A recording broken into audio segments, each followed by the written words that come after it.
we return to the subject of the Great War, which is coming. We spoke on Turkey and the Great War and the implications of continued Turkish membership in NATO, the North Atlantic Treaty Organization, how this affects preparations for the Great War. We spoke of Pakistan and the Great War, a series of 3 videos. And what should Pakistan do to prepare for the Great War? But we did not spell out in detail. We only gave you the wide contours, but the details we kept it private. That information we can share with you privately, not publicly. And then we gave another lecture on Russia and the Great War, and it would surprise our Russian speaking audience in Russia and elsewhere how much there is in the Quran which is linked with Russia, not the name Russia, but of course with the Orthodox Christian world, which is led by Russia.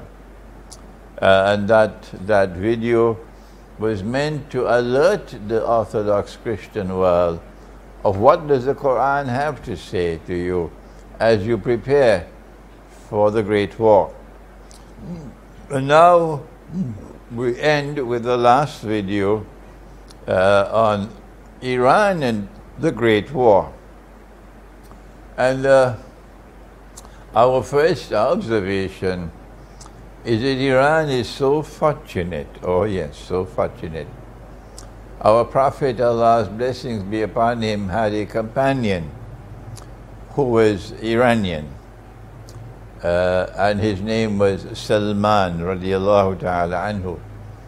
And he is known as Salman Farsi, or Farisi, because he belonged to the Iranian nation, and or to the Iranian people rather than nation.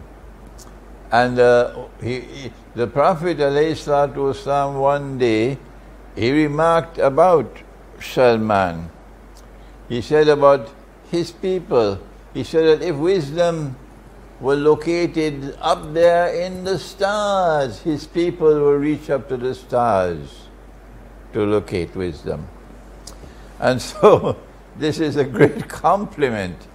This is a great, great compliment that Nabi Muhammad ﷺ gave to the Iranian people, the Farsi-speaking people, their wisdom.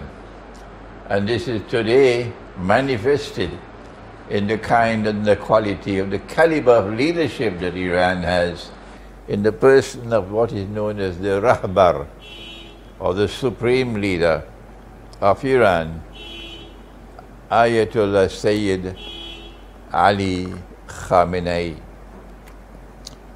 The 2 great leaders, political leaders in the world today, the two who stand head and shoulders above all the rest of mankind, are the leaders of Russia, post-Soviet Russia, the President Vladimir Putin, and his foreign minister Sergei, and the leader of Iran, Ayatollah Sayyid Ali Khamenei.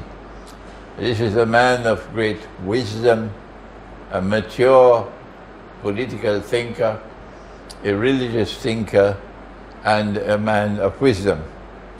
And so Iran approaches the Great War with a wise leader. And that is a plus. That is something that Iran will benefit from.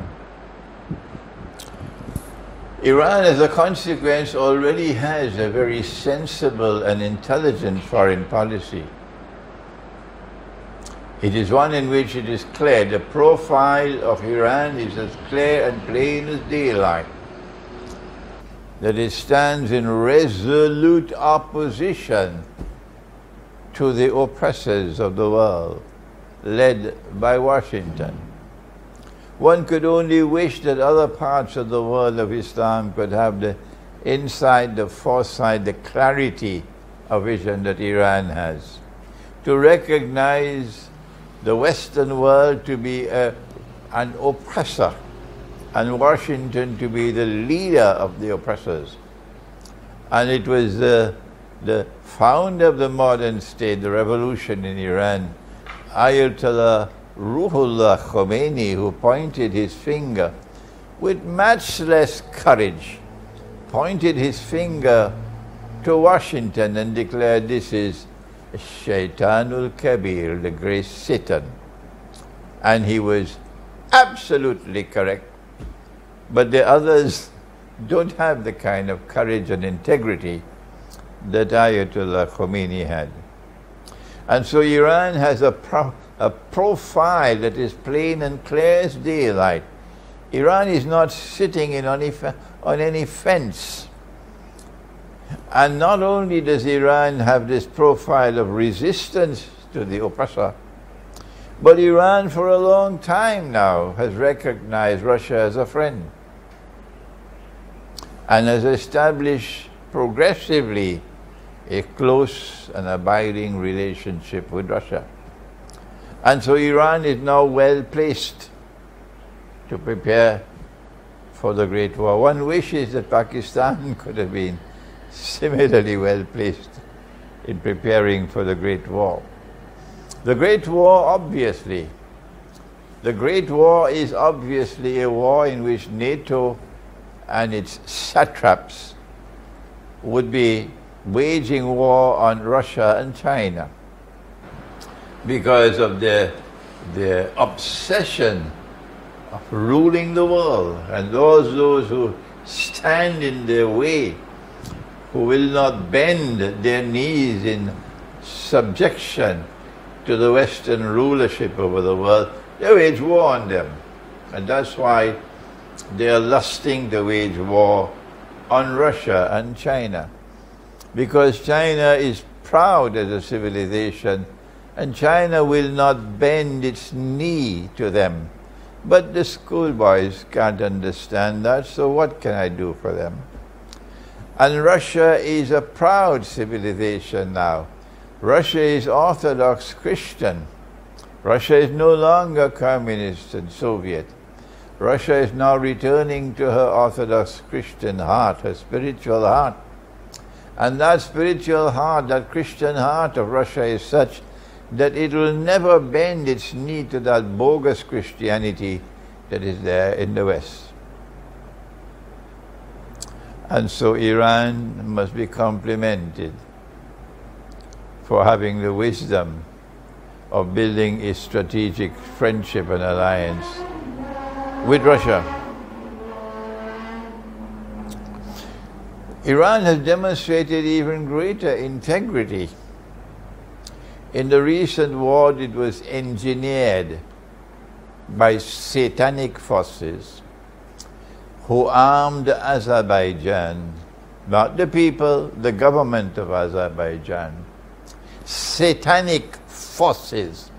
That's right, with a capital S. Satanic forces who armed for many years the government of Azerbaijan. I am not speaking ill of the people. I love the people of Azerbaijan, but their government is a different thing. And these satanic forces led by, you know who, Israel. That's right, Israel. Armed Azerbaijan, provided the drones that they need to wage war in the modern age. And when Azerbaijan launched the war on Armenia and then lied, monstrously so, they lied and said, no, we didn't start the war, they started the war. What did Iran do? Although the people of Azerbaijan are Shia, and Iran is Shia, Iran had the integrity to stand by the side of Armenia in that war.